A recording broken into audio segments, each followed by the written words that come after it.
Bonjour, je m'appelle Nick Luca. Je suis un professeur aux écoles d'architecture et d'urbanisme à l'Université McGill.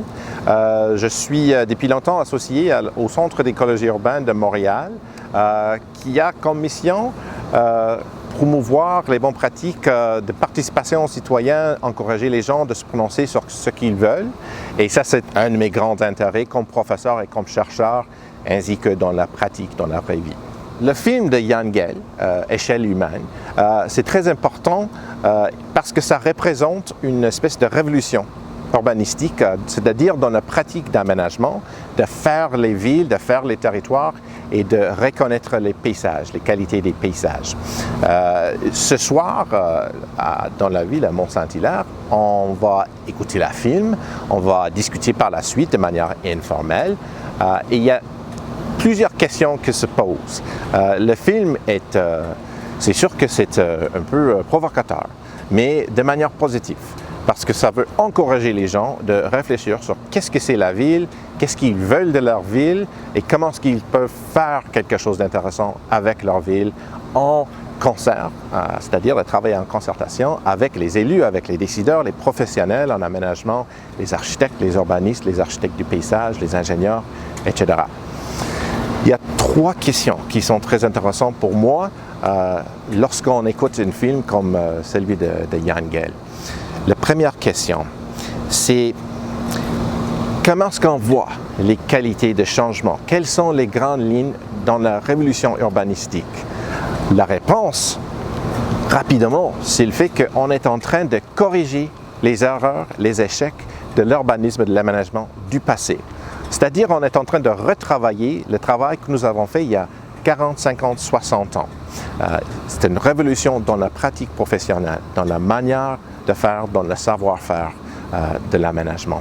Et c'est une opportunité très importante et très intéressante. La deuxième chose qui est très intéressante et qui doit être pris en considération avec le film de Jan Gehl, c'est comment est-ce qu'on peut tricoter les idées qui viennent d'ailleurs, les grands concepts de refaire les villes à l'échelle humaine pour des milieux qui sont très particuliers, comme le Mont-Saint-Hilaire. Les TOD, les Transit Oriented Development, les concepts de faire l'échelle humaine dans les grandes villes ne sont pas, à première regard, des choses qui se prêtent facilement dans un milieu comme ça. Donc le défi, c'est comment tricoter les meilleurs éléments de cette approche et comment trouver les possibilités de les mettre en application ici dans un milieu très important, très intéressant, très particulier comme le Mont-Saint-Hilaire, avec la montagne, avec ses qualités de paysage, avec la qualité de vie qu'on y retrouve. La dernière chose qui est très intéressante de considérer avec le film, c'est quelles sont les responsabilités. Quelles sont les responsabilités des élus, des décideurs, des professionnels, à savoir repenser les paysages, repenser les processus de faire la ville, les quartiers, les transports, les services, etc. Mais aussi repenser la façon d'interagir avec les citoyens, d'écouter, de travailler avec les citoyens, d'être à l'écoute, pas juste de parler et d'annoncer les plans, les projets et les stratégies. Il y a une responsabilité par la suite de la part des citoyens de s'exprimer, de s'intégrer, de s'engager avec leur ville, de parler de ce qu'ils veulent maintenant, à l'avenir et pour les générations qui viennent. C'est-à-dire de partager les idées, les inquiétudes, les souhaits, etc. Enfin, il y a des responsabilités de processus. Comment est-ce qu'on peut avoir un processus de collaboration, avoir une grande conversation avec des spécialistes, avec monsieur, madame, tout le monde.